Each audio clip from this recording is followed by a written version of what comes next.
Welcome to the Business Rents Podcast, where we have real conversations about the journey to being the best leader you can be in the workplace and at home.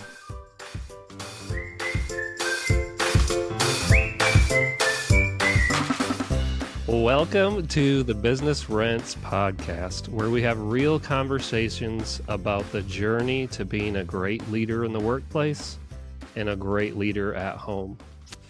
I am unbelievably excited and honored to welcome our guest today.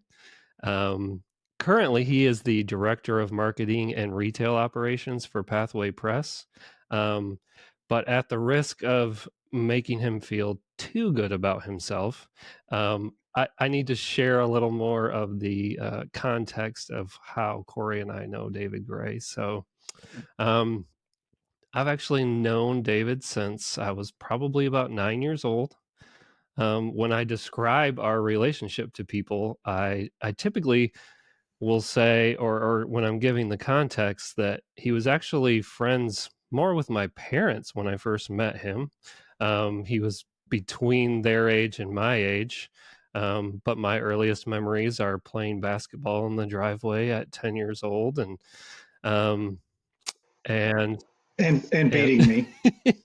I wasn't going to say that, but and then his family moved to Tennessee, and then early in our 20s, we had the opportunity to move to the same town in Tennessee and reconnect. And that was when really he went from being my parents' friend to our good friend. And I have to say this, it's not very often in life, it's important as we have these conversations. So I think it's really important to have somebody in your life and business that you can go to for mentoring and advice. I think it's important as a parent to have somebody that you can go to for those same things. I think it's important in your marriage to have somebody that you can go to. It's really rare in life to have one person that you can go to for all of those things. And David knows that we have come to him many times. But what he doesn't know on the back end is whenever we're facing a decision or a struggle or just something where we know we need advice or mentoring from someone else, without fail, one of us says, we need to talk to David Gray about this. And he has been that voice in our lives, the person who will tell us what we need to hear, not just what we want to hear. And he will do his best to wrap the truth in love. So we are honored to have you here today and excited. And we know that you sharing your journey will be a blessing to other people like it's been a blessing to us. So we're excited for that. So welcome to the show, Wow. David Gray. I really appreciate that. For a minute there, I didn't know if you were talking about somebody else. It's been such an interesting journey because we have known each other for so long in different capacities, right? As you were sharing that, I started thinking we really, though, you and I have been good friends, and your wife, Corey, for 20 years now. And so that's a pretty good length of time. Yep. So I'm happy to be here, and I appreciate the invite. Absolutely. So before we kind of dig in, if you would just tell our listeners a little bit more about both your business journey or your business background, and then also just more about your family unit, like what that looks like, and kind of just share about, give the context of both of those things. Sure. So the truth is, I'm about 116 years old, and I've been leading and running businesses and nonprofit organizations for nearly 30 years. My very first leadership position, I was the assistant manager of a restaurant when I was 19 years old, and was quickly promoted to being the general manager of a restaurant at 20 years old. And so as a 20-year-old kid, I had 30 employees.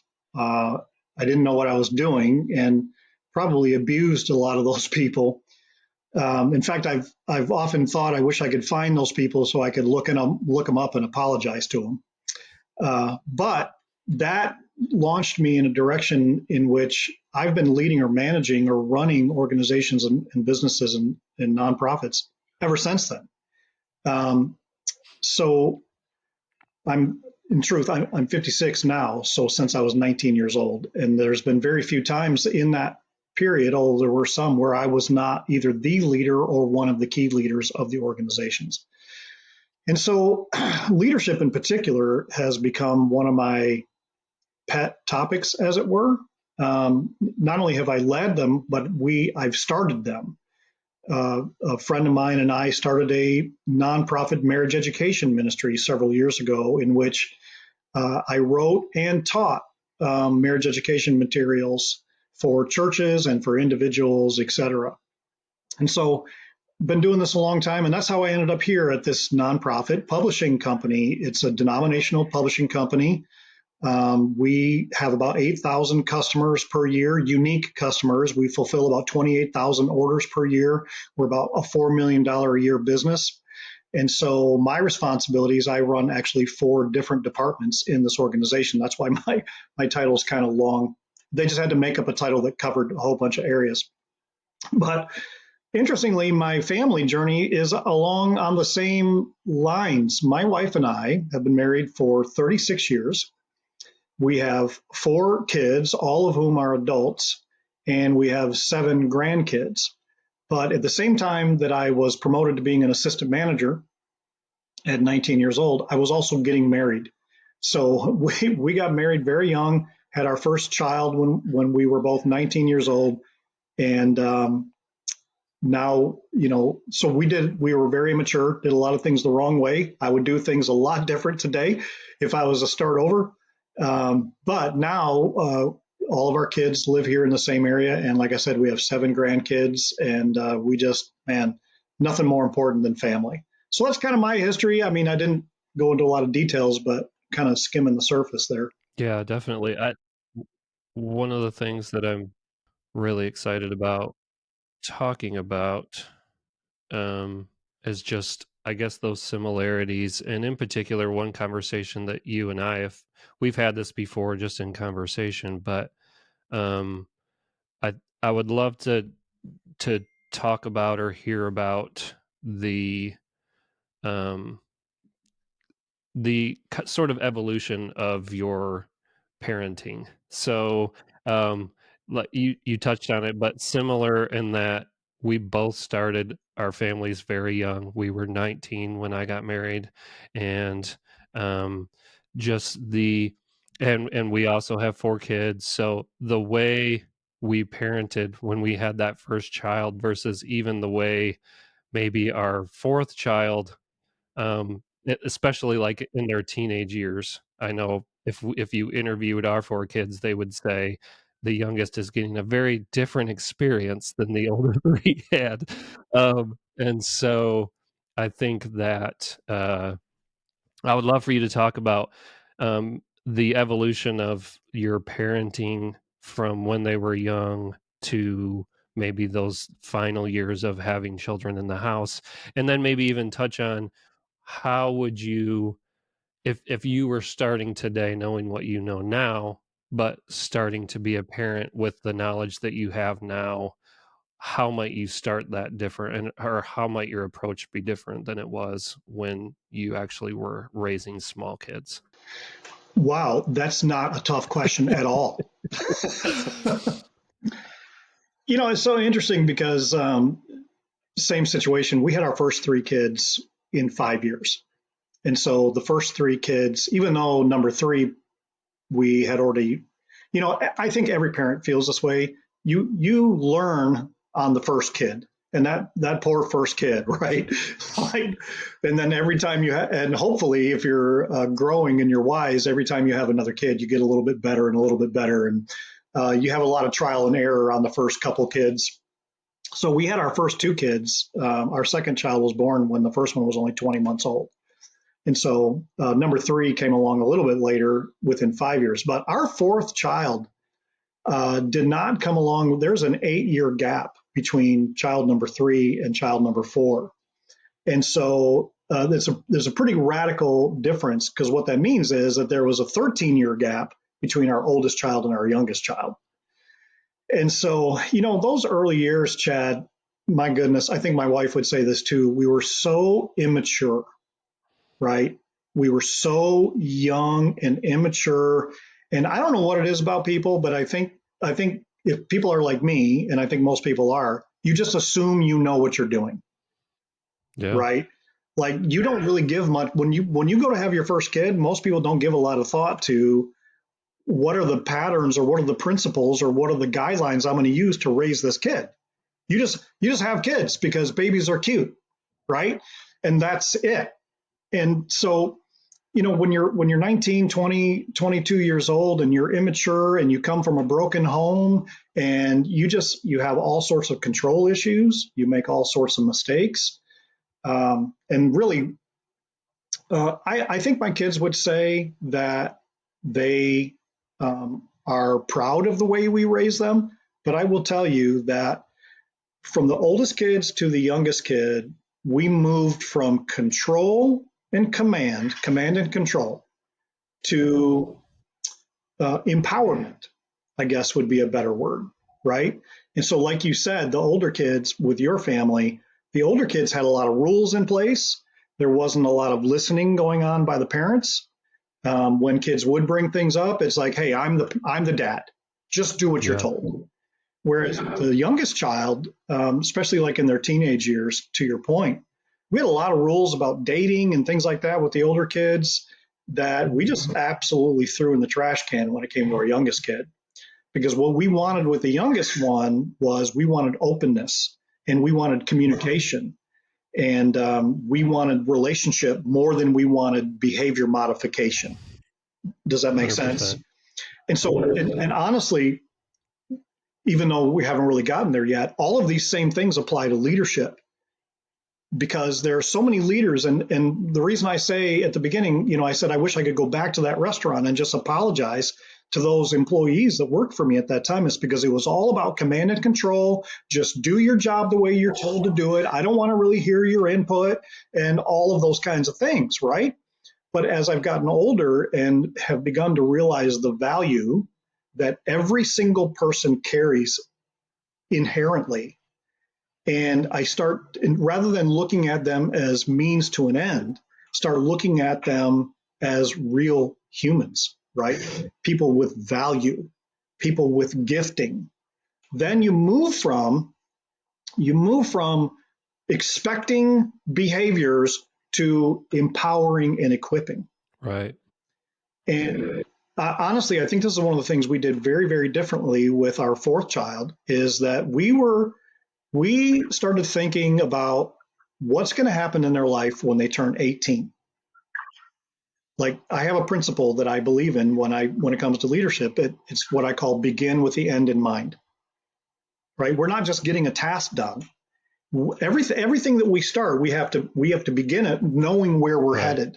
And this is one of those things that I don't think a lot of parents really think about. The fact of the matter is, in most states, I think all states in the United States anyway, when a kid hits 18 years old, they don't have to do what you say anymore.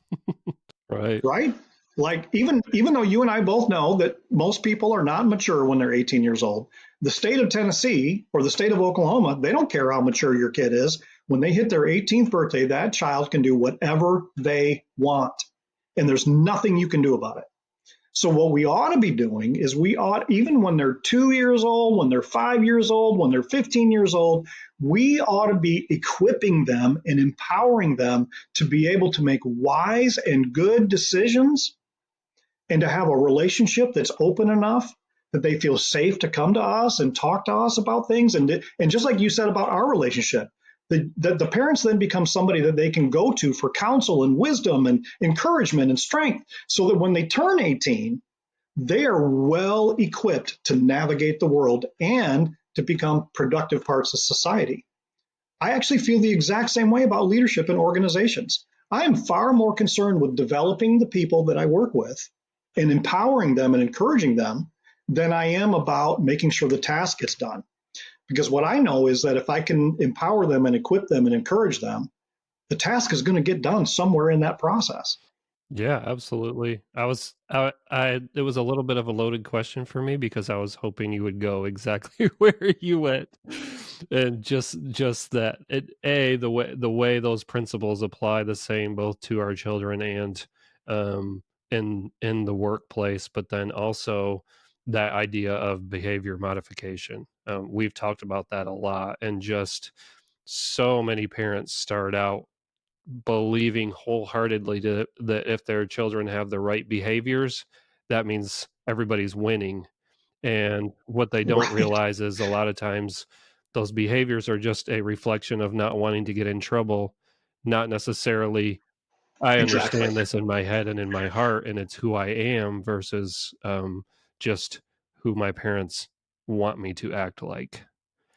No, that's exactly right. And the fact is that in leadership and in management, a lot of leaders operate on a fear-based model. And so they will actually get the behaviors that they want, but they're also going to have an employee or a team member that's not fully engaged at work, an employee that doesn't even really want to come to work. They're just doing it because they need a paycheck. And that's not the employee I want, right? I want somebody that loves coming to work, that is engaged at work. And so if I'm only worried about behavior, then yeah, I'll totally embrace a fear-based model. But it's almost a guarantee that that employee is not going to stay with me long term, right? And that's the thing about the kids too. You can use a fear-based model, and by fear-based, I don't necessarily mean berating children or any of these kind of things. It's about control, and it's about not really being a listening person. But it's the exact same thing. Like I said, once they turn 18, it's just like the employee that quits and goes someplace that they're going to be valued and respected. That 18-year-old kid is going to go somewhere else to get their input and their affirmation and all the things that they need. 18-year-olds and 20-year-olds and 22-year-olds still need the input of their parents to navigate life. But if they've had a terrible relationship with their parents, or if they've suppressed their own emotions and their own feelings during their teenage years, they're not coming to the parents when they're 22 Right. years old. Right? I mean, I could be wrong, but I'm probably not. So talk about and I know it's a little obviously it's different now for both of us because our kids are older, but I know because we were friends when our kids were younger and your kids were younger. Talk about the struggle of balancing. A lot of times when I talk to people, they're either doing really well as a leader in the workplace or really well as a leader at home, right? But they tend to pour so much energy into one or the other that the other one tends to suffer. So maybe talk a little bit about that, and um, I guess what advice you would have for somebody along with that of how can I do well at both? Because when you're a leader at work, it's very important that you're operating at a high level, but you obviously also don't want your children to suffer because all of your energy is and not just not suffer, right? Like it's not just about your children being okay. You want to be a good leader for them too. And so talk about that balance and maybe how you would advise somebody who's struggling to do well at both. Sure. That's, again, you, could you There come are up with no some easy harder questions. questions? The fact is that I think that work-life balance is a struggle for everybody. Well, I should say everybody who takes their career seriously. And there's a shift happening in our culture right now where a lot of employers are recognizing the need for a strong family life. Whereas back in the 80s and the 90s and things when I was getting started in career, a lot of companies didn't care about that. So just by the nature of our culture, it is getting better, but we have to strike that balance, right, between our family and our work. I would say this though. I think there's a couple things. Um, gosh, first of all, I would say this: everything we do is built on relationships. like, it doesn't matter whether it's if you're flipping burgers at McDonald's, or you're parenting children, or you're the CEO of a large corporation. Everything you do is built on relationships. And so the first thing this is what I've seen so many times, to your point a minute ago. I've seen people be amazing leaders in the workplace, but then when they get home, they have no patience for their kids. They don't have time to listen to their wife or whatever. And it's not because they haven't struck a balance between, their time at work and their time in their family. It's because they haven't applied the same principles at work and at home. So they've learned to be great listeners at work, and they've learned to be great encouragers at work, and they've learned to be great equippers at work. But then when they get home, they don't do any of those things. Like, all of those good graces just go out the window. And so the first thing you have to realize, I think, is that all of the principles apply. And honestly, and this is going to sound like a lot of pressure. I don't mean it to be this way. I just think it's a reality. You're never off. Right. And what I mean by that is, you're on at all times to be that leader and that person that people can go to in no matter what situation you're in my opinion. And so I think that, so in addition to that, understanding that the principles are exactly the same, in my opinion, when it comes to a work-life balance, I think good, open, honest communication is key, because the fact is, our jobs at times are going to be very demanding. And so there are times when family has to sacrifice a little bit. And from my view, there's no way around that. Like, I have a season every year where I work now. There's about 3 to 4 weeks in the month of June where I'm gone. Last year in the month of June, I was home for 2 days in the first 3 weeks of June. Okay. But the thing is, my family knows that ahead of time. And the key to it is being able to tell my family, and again, it doesn't matter whether they're 5 or whether they're 25, to be able to tell my family, this is an expectation of my job, and it won't be this way always. And the flip side is also true. You have to be able to communicate at work with your key employees and your key staff and your key team members that there are times when family takes precedence.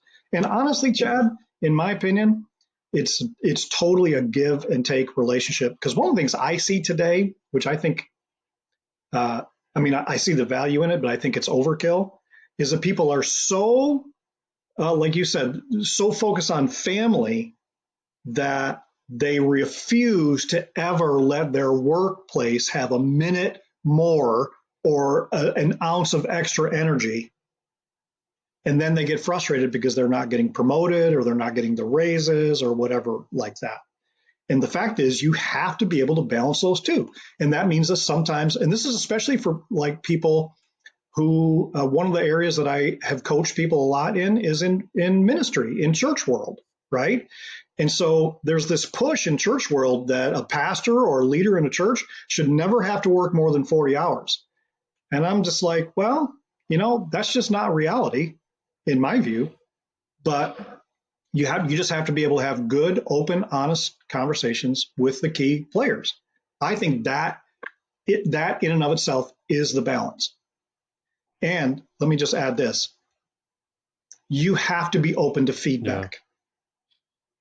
And what I mean by that is you've got to be able to ask your husband, or you got to be able to ask your wife, how do you feel like the balance is going right now? Do you feel like I'm spending all my energy or all my time at work and not investing enough in the family? That is a very, very important conversation. And so we have to create a safe place, right? We have to make it where it's safe for our spouses to be honest with us. And that is also true in work.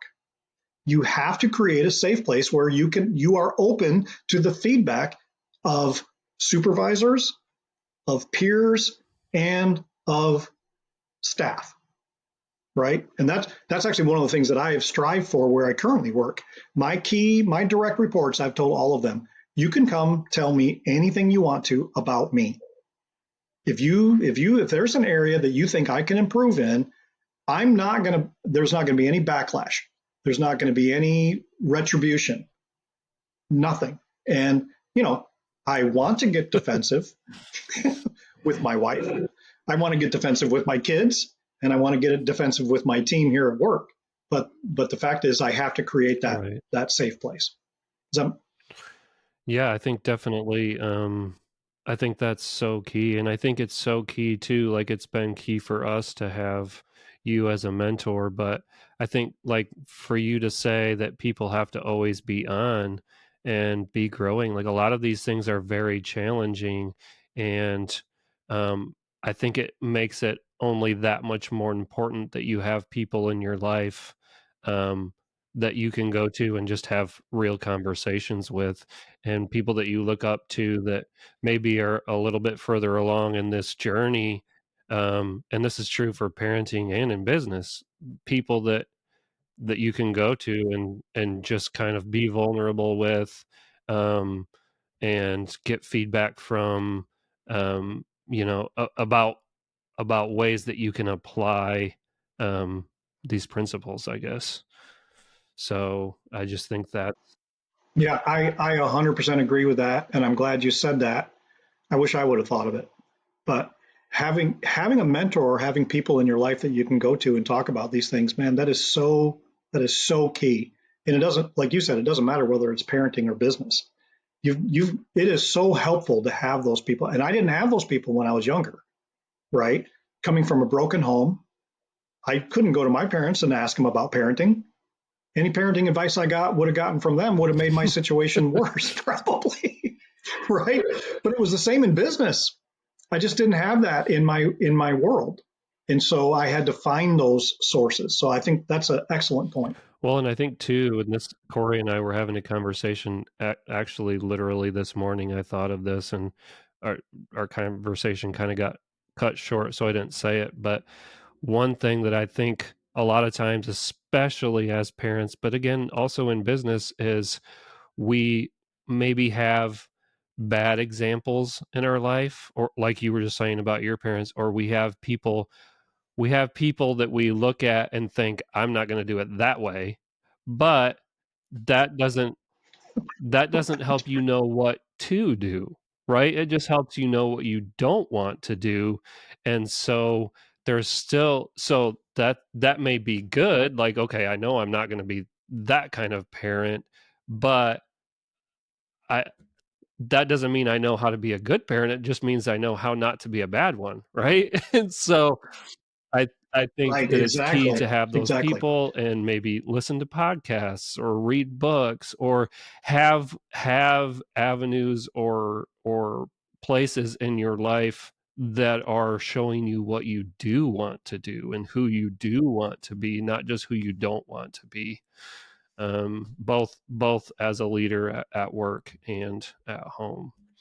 So Yeah, 100% spot on. And the interesting thing is when you have these examples in your life, both, so we've mentioned parents a couple times, but in business, it's the same thing, right?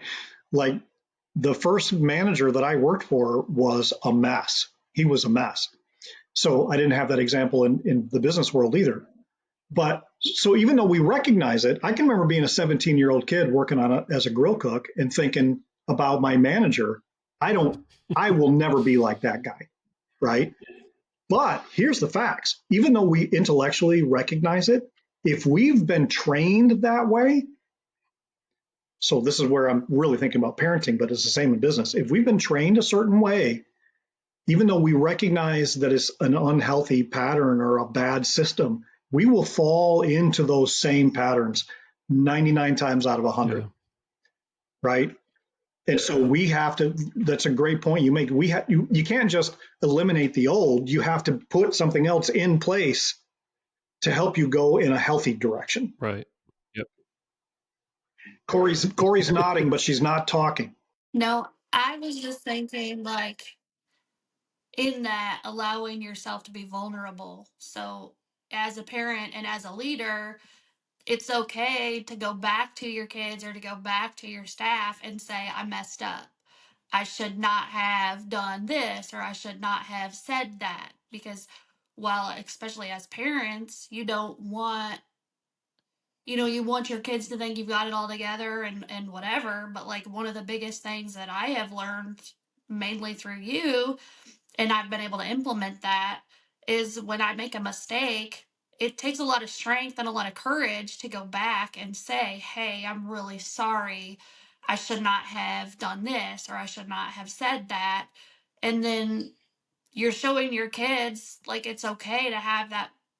It's okay to recognize weakness or recognize a shortcoming, and then you can turn around and grow with it, and in that you're building the relationship there, where it's still, like you said, being safe. When you're always right and you've always got the answer, and you refuse to look back and reflect, the reflecting and the looking back and having that communication helps build and strengthen that relationship, where in the future your kids know that, like, it's okay if I mess up, or if I do something wrong, or if I say something wrong, because I can apologize and own it, and now we can move forward and be stronger. Yeah, no, I think that's so good. That is so true. There's this idea in leadership and in parenting, like you said, where we have to be strong all the time, right? We have to have all our ducks in a row and we have to have it all together.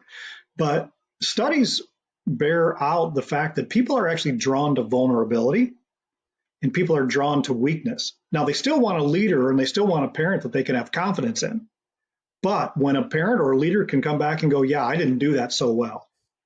And honestly, for my leadership has accelerated in the last 15 years or so, when I just started owning my own frailties with my team, right? To be able to go, in fact, I said it just this morning to somebody. Yeah, I didn't plan that out very well. That's totally my bad, right? And what that does is that actually engenders a more honest and authentic relationship, which speeds up effectiveness and efficiency on the workplace, is having a trusting relationship. Like, there's so many studies about this out there today that it's crazy. So yeah, that's a great point, Corey. The Shiffer Lending Team with Canopy Mortgage is proud to bring you this episode of the Business Rents Podcast. Being a great leader means leaving a legacy. One of the common ways people leave a financial legacy at home is through real estate. At the Shiffer Lending Team, we are honored to be a part of that journey. If you'd like to explore what that might look like for you, reach out to us by email, home@shifferlendingteam.com.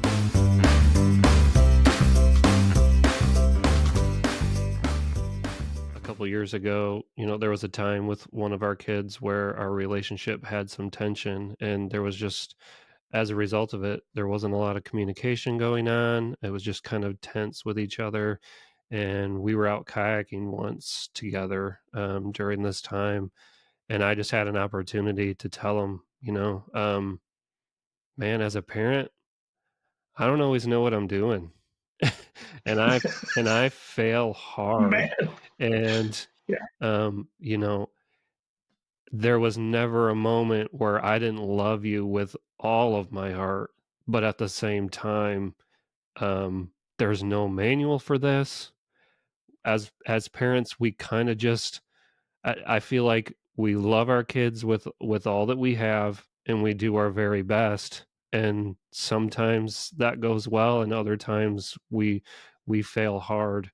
But that conversation led to a different place in our relationship, that's been one of my favorite things about having adult children, is being able to have these really real conversations. Not that they can't start younger, not that we can't have those conversations with our children while they're still in the home, but there's just something about being able to have a friendship with your adult children where you can have those sort of adult conversations and just be like, man, remember that time where I was awful? and you can look back on it and laugh or whatever, but it's just so true that as our kids get older, and that's something that I love about this podcast, is that we have the opportunity to talk with people who are all in different places of their journey. we'll have guests that have very young kids right now. And so my hope is that listeners listening to an episode like today can listen to some people who are on the backside of the journey of having children at home, but the hard lessons that we've learned that that hopefully we can let people know that they're not alone, because so many people struggle alone with these things, both at work and at home. You're not alone, but also there are ways and people that can help you grow and just be what you're capable of being, I guess. I wanted to ask, and this is kind of just sort of, this is a more fun question, not so hard, not so deep, I guess, but something that I think is a fun thing to reflect on and maybe talk about is if your children, if one of your kids was on a podcast like this one in the future, where they were being interviewed about being a business leader and being a parent, and the guest asked your child, what did you learn about business and about being a parent that is the best thing you learned from your parent? What do you hope what do you hope they would say? What is the main thing, if you had to pick one thing, what's the main thing that you hope your kids could look back on and go, I taught them that, and I'm so glad and so proud that I did?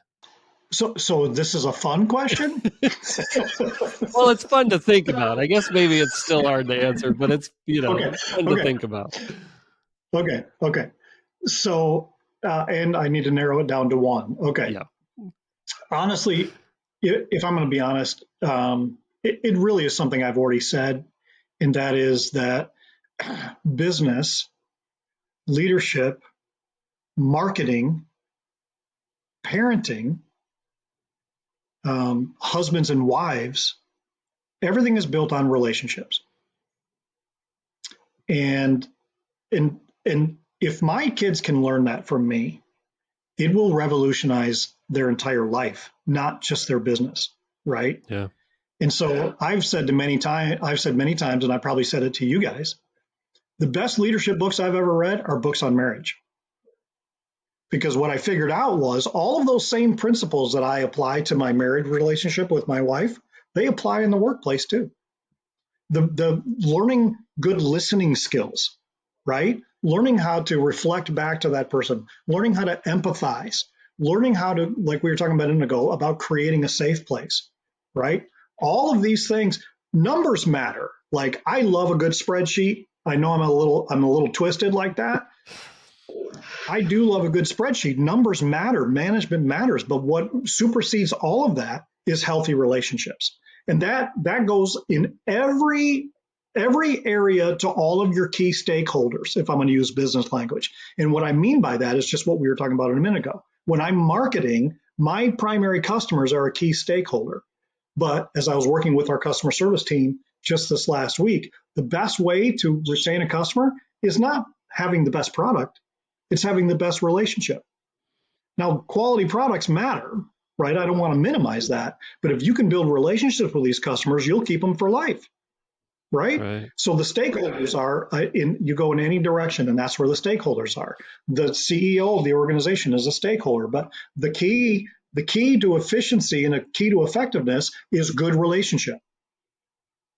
And so if I can instill that in my kids, and they can, so that way, if I can do that, Chad and Corey, it doesn't matter where they go or what they do. It doesn't matter if they end up being the CEO of an organization like I have been.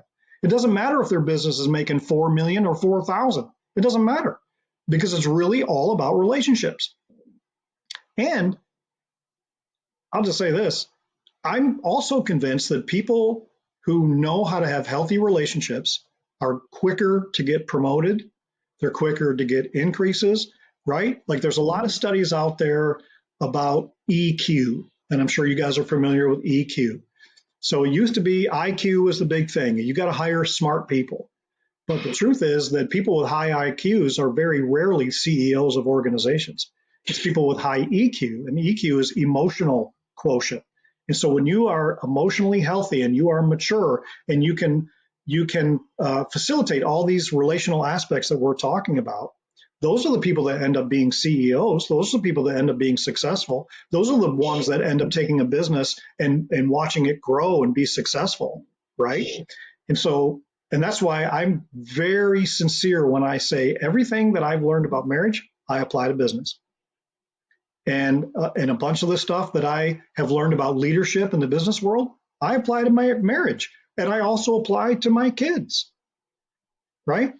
So that's, man, if they could take that away, if one of them was interviewed one day and they said, you know what my dad taught me, everything we do is about relationships. I'm gold.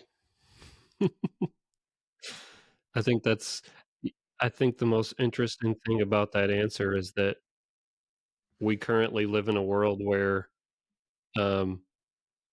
relationship skills have almost gone by the wayside because of social media. Like that is Legit. the main way that people interact and relate now, and it requires so little of us in terms of relationship skills. And Oh so my gosh. in a world where we want our children to be good at relationships, they're growing up in a world where relationships are on a keyboard and they're in status updates and likes and follows, and just that it's funny to me in business to watch how I feel like I'm seeing a lot more conversations about that idea that we need to get back to relationship skills, and that people are recognizing those things are getting lost, and recognizing the impact that it's having on people around the world, and how we need to get back to teaching those skills and modeling those skills. And so I think you're 100% right. That's a great answer, and I would hope absolutely the same thing for our children, that they will thrive. Well, and like you said, yeah, especially this day and age where everything is digital. You just there. So studies also show that there's a much higher rate of loneliness today. There's a much higher rate of feeling isolated. There's a much higher rate of depression and suicide. Even though, in one sense, we are more connected today than we've ever been in the history of the world. But it's that lack of intimate relationship that is impacting everything. And that's why, man, if my kids, because our kids have grown up with social media, right? Our kids have grown up with iPads. Our kids have grown up with all of this stuff that, well, because I'm 116, I never had those things. So we just come from a different world. And so it's actually even more important that our kids and our grandkids understand the value of relationship, right? So just as an example, let me tell you something we did at Thanksgiving this year. So we always have the whole family over for Thanksgiving, and my wife makes this big meal, kind of traditional thing. But this year, I did something I haven't done in probably 5 years. I got my basketball out of my storage room before they came over, and I pumped up the basketball, and I made sure the basketball goal net was not dry rotted.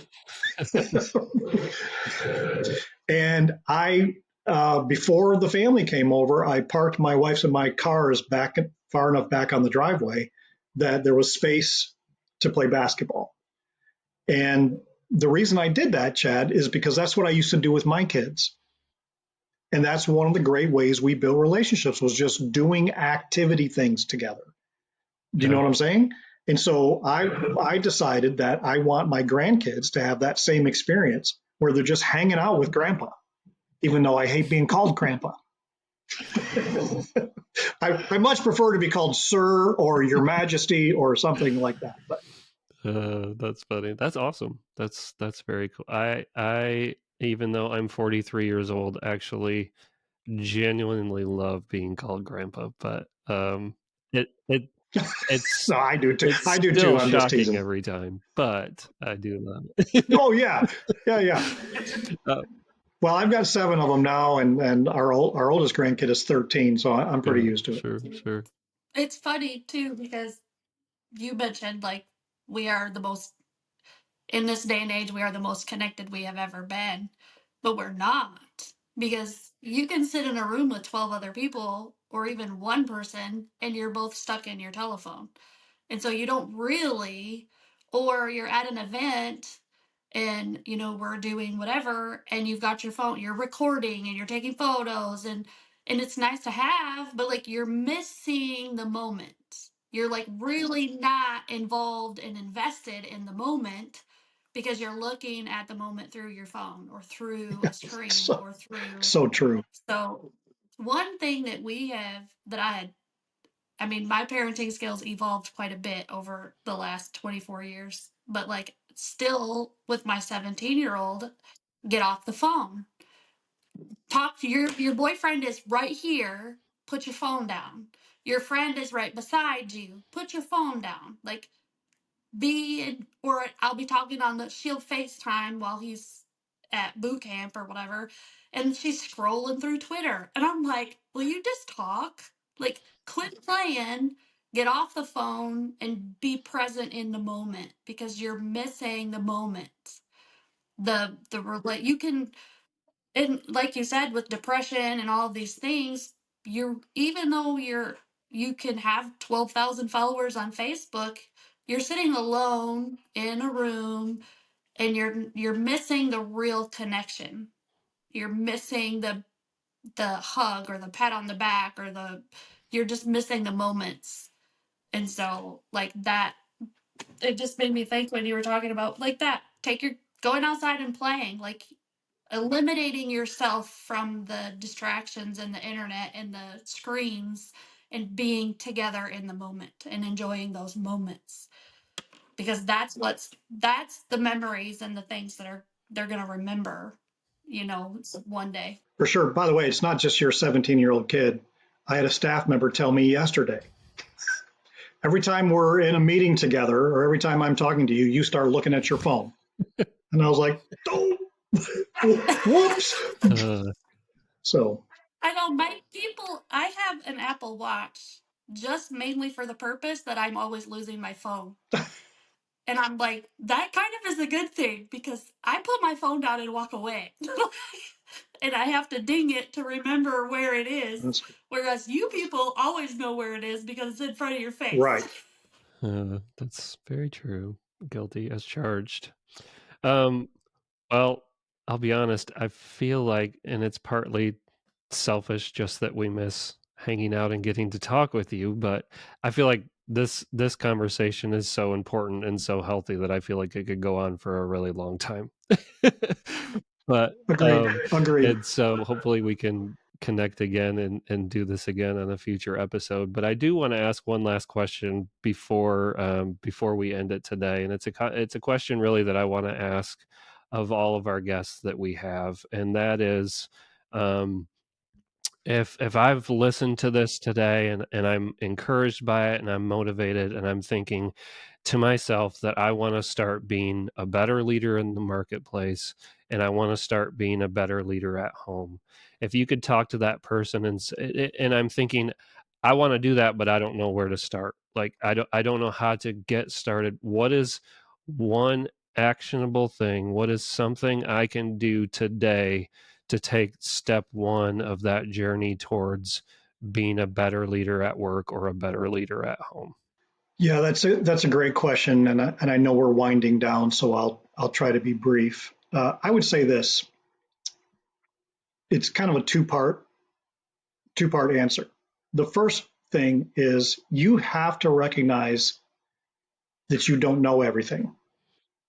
Like one of the leaders that I follow, he often says that if you're the smartest guy in the room, you're in the wrong room, Mm. right? Like, and so when it comes to parenting, when it comes to business, when it comes to leadership, when it comes to marriage, whatever, the greatest moments of my life have been the moments that I've recognized I don't have a clue what I'm doing. right? So that's the platform. It's a platform of humility. And then from there, I will say this, the best way to grow your value is to grow yourself. And so for every single person, you got to figure out what that looks like. But for me, when I was a youth pastor, and after 3 months, I hated all of the teenagers in the youth group, it's because I realized I didn't have a clue what I was doing. So you know what I did? I went and picked up a book. Right. When I've been married for several years and our marriage was struggling, and I realized, man, I don't have a clue what it means to be a good husband. And so you know what I did? I went and picked up a book. You see what I'm saying? When I was in a leadership position and nobody took the time to train me about how with people skills, and I was damaging employees, you know what I did? I went and picked up a book. And so honestly, for me, a very simple and actionable and easy step is get some resources under your belt, whatever that looks like, whether it's a conference, a parenting conference, a marriage conference, a leadership conference, whether it's getting a book in your hands, whether it's listening to this podcast and other podcasts like it, right? Like you've got to do something to start increasing your knowledge base and increasing your wisdom. So the best way to add value to this organization that I work for is to grow myself, to become a better leader. So I think that's the simplest and easiest, most actionable step, is to start being intentional about your own growth. I love that. Yeah, that's a great answer. I love that. Well, so that's twice now that you've said I've had great answers. I'm not sure what happened to the other ones, but Well, I mean, well, I really, really just want to thank you for joining our podcast. I think that I'm excited for people to get to listen to this episode because I think it will be encouraging. I think it will be relational, and I hope that people are as encouraged by you as I know we are every time we get to talk. And so thank you for being on. Thank you for your time, and loved having my you. pleasure. Thanks. Enjoyed it. If you enjoyed this content, hit subscribe or follow and share the show with a friend. Thanks for listening to the Business Rents Podcast, made possible by the Shiffer Team with Canopy Mortgage.